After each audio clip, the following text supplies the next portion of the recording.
Hello everyone, मेरा नाम हेमा थापा है और मैं काफ़ी टाइम से 11th एंड 12th क्लास को बायोलॉजी पढ़ा रही हूँ। तो बेसिकली मैं यहाँ आज आपके साथ बस कुछ इंट्रो डिस्कस करूँगी ऑफ क्लास 11 कि क्लास 11th में हमें क्या क्या पढ़ना है। तो बेसिकली अगर हम बात करें तो क्लास 11th में 22 चैप्टर्स हैं एंड 22 चैप्टर्स में से फर्स्ट चैप्टर हमारा लिविंग वर्ल्ड है, जिसमें हम कुछ चीज़ें ऐसी पढ़ेंगे कि कौन चीज़ लिविंग है कौन नॉन लिविंग है। इसमें हम टेक्सोनॉमिकल कैटेगरीज पढ़ेंगे, हार्बेरियम शीट्स पढ़ेंगे, नेशनल पार्क्स पढ़ेंगे। Now comes to the next chapter जो हमारा है वो है बायोलॉजिकल क्लासिफिकेशन। इसमें हमारे कुछ क्लासिफिकेशन दिए गए हैं जिनकी बेसिस पे प्लांट और एनिमल को क्लासिफाई किया गया है। Now comes to the next chapter is plant kingdom. ये चैप्टर में इसमें प्लांट को जो है वो क्लासिफाई किया गया है on the basis of various characters. Now next chapter is animal kingdom. वैसे ही एनिमल किंगडम है, इसमें भी बहुत सारे स्पीशीज़ को डिवाइडेड किया गया है बहुत सारे कैरेक्टर्स के बेस पे। अगर फिफ्थ चैप्टर की बात करें, the fifth chapter is morphology of flowering plants. हमें पता है morphology stands for external characters, means हमें जो प्लांट है, प्लांट के दौरान जो फ्लावरिंग उसकी हो रही है उसका हमें एक्सटर्नल कैरेक्टर पढ़ना है।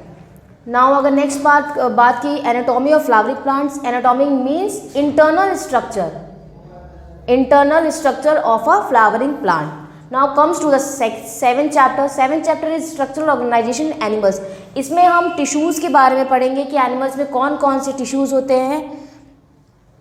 Now 8th chapter is cell the unit of life. हमें पता है बेसिकली जो सेल है वो हमारी द यूनिट ऑफ लाइफ है। इसमें हम बहुत सारी थ्योरी पढ़ेंगे कि किसने पहली बार सेल को देखा और न्यूक्लियस की डिस्कवरी किसने करी। बहुत सारे एंडो मेम्ब्रेन सिस्टम इसमें हम पढ़ेंगे। Now next topic is biomolecules में हम बहुत सारे ऑर्गेनिक वो पढ़ेंगे मटेरियल्स।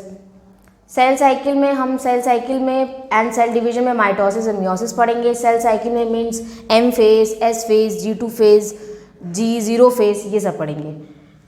तो बेसिकली हम जानते हैं कि क्लास 11th में 1 से 22 तक चैप्टर्स हैं। आप सभी को पता होगा कौन कौन से चैप्टर्स 11th में हमारे हैं और हमें कौन कौन से चैप्टर्स पढ़ने हैं। तो बेसिकली आज हम एक चैप्टर को लेके उसके एक टॉपिक को डिस्कस करने वाले हैं। तो बेसिकली हम आज स्टार्ट करेंगे फ्रॉम चैप्टर बायोलॉजिकल क्लासिफिकेशन। आइए हम स्टार्ट करते हैं बायोलॉजिकल क्लासिफिकेशन से। तो बेसिकली चैप्टर ही डिफाइन कर रहा है बायोलॉजिकल क्लासिफिकेशन। इट मीन्स इसमें ऑर्गेनिज्म होंगे जिनको हम कैरेक्टर्स के बेस पे कुछ साइंटिस्ट ने क्या किया होगा, क्लासीफाई किया होगा। तो ऐसे बहुत सारे साइंटिस्ट थे जिन्होंने बहुत सारे अटेम्प्ट किए थे कि वो ऑर्गेनिज्म को क्या कर सके, क्लासीफाई कर सके।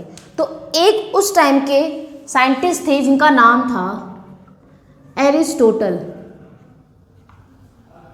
इन्होंने प्लांट एंड एनिमल को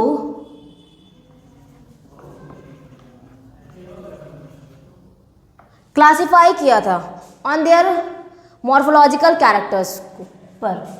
तो अगर प्लांट की बात करें तो इन्होंने प्लांट को क्लासिफाई किया था इनटू हर्ब्स एंड श्रब्स। और अगर एनिमल की बात करें तो इन्होंने एनिमल को क्लासिफाई किया था, the first one is the animal which had red blood and the second one is the animal which do not had red blood. ये जो क्लासिफिकेशन था ये दिया था एरिस्टोटल ने, जिन्होंने प्लांट को क्लासिफाई किया था into herbs and shrubs and animal को क्लासिफाई किया था into the animal which had red blood, जिनके पास एनिमल्स के पास रेड ब्लड होगा, और second the animal which do not had red blood, जिन एनिमल के पास रेड ब्लड नहीं होगा। अब अगर बात करें एक और साइंटिस्ट की, आपने उनका नाम सुना होगा जिनका नाम है लीनियस। तो इनके टाइम पे क्या था, इन्होंने 2 सिस्टम ऑफ क्लासिफिकेशन दिया था, 2 सिस्टम ऑफ क्लासिफिकेशन। जिनमें इन्होंने क्लासिफाई किया था plantae and animalia. In plantae, plants will come under in this category, and in animalia, animal will come in this category.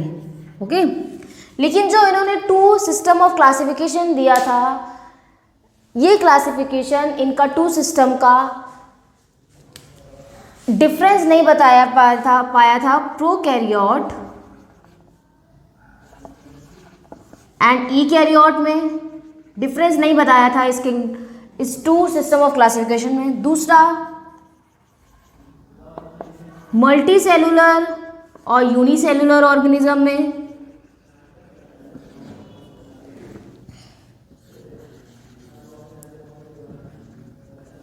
Third, photosynthetic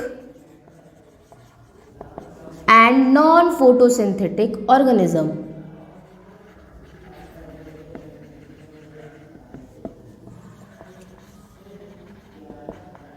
तो बेसिकली इनका जो system of classification था, इन्होंने बस इतना बताया कि इन्होंने प्लांट और एनिमलियों को ऐसे क्लासिफाई किया है, लेकिन इन्होंने ये नहीं बताया, डिफरेंस नहीं बताया इन्होंने प्रोकैरियोट एंड यूकैरियोट में, multi cellular and unicellular organism में, and photosynthetic and non photosynthetic organism में इन्होंने डिफरेंस नहीं बताया।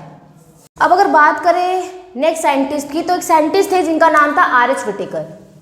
इन्होंने 1969 में 5 किंगडम क्लासिफिकेशन दिया था, जिन्होंने इसमें monera, protista, fungi, plantae and animalia डाल दिया था। अभी मैंने आपको थोड़ी देर पहले बताया था कि जो लीनियस थे, इन्होंने सिर्फ 2 सिस्टम ऑफ क्लासिफिकेशन दिया था, जिनमें इन्होंने सिर्फ प्लांट एंड एनिमल्स को इनके मॉर्फोलॉजिकल कैरेक्टर्स पे क्लासिफाई किया था। लेकिन उसके बाद एक साइंटिस्ट आए आर.एच. व्हिटेकर, इन्होंने 5 किंगडम क्लासिफिकेशन दिया। पहला था हमारा मोनेरा, सेकेंड हमारा protista, third one is fungi, fourth plantae and the fifth one is animalia. अब अगर बात करें कि इन ऑर्गेनिज्म को आर.एच. व्हिटेकर ने कैसे क्लासिफाई किया, किन बेसिस पे, तो इन्होंने इन ऑर्गेनिज्म को क्लासिफाई किया इनके सेल स्ट्रक्चर के बेसिस पे कि सेल स्ट्रक्चर कैसा होगा, बॉडी ऑर्गेनाइजेशन इनकी कैसी होगी इन ऑर्गेनिज्म की, मोड ऑफ न्यूट्रिशन कैसा होगा इनका, रिप्रोडक्शन कैसा होगा इनका, एंड इनका फाइलोजेनेटिक रिलेशनशिप कैसा होगा। तो इतना आर.एच. व्हिटेकर ने बताया था। तो बेसिकली यहाँ तक मैंने बताया कि 5 किंगडम क्लासिफिकेशन जो आर.एच. व्हिटेकर ने दिया था, किस किस बेसिस पे उन्होंने क्लासिफाई किया था ऑर्गेनिज्म पे। अब इसके बाद हम नेक्स्ट चैप्टर नेक्स्ट वीडियो में कंटिन्यू करेंगे। आई होप आपको ये टॉपिक समझ में आया होगा, तो प्लीज़ ज़्यादा से ज़्यादा लाइक एंड सब्सक्राइब करिए। आपको मैं नेक्स्ट वीडियो में अपने आगे का कंटिन्यू करूँगी। Thank you.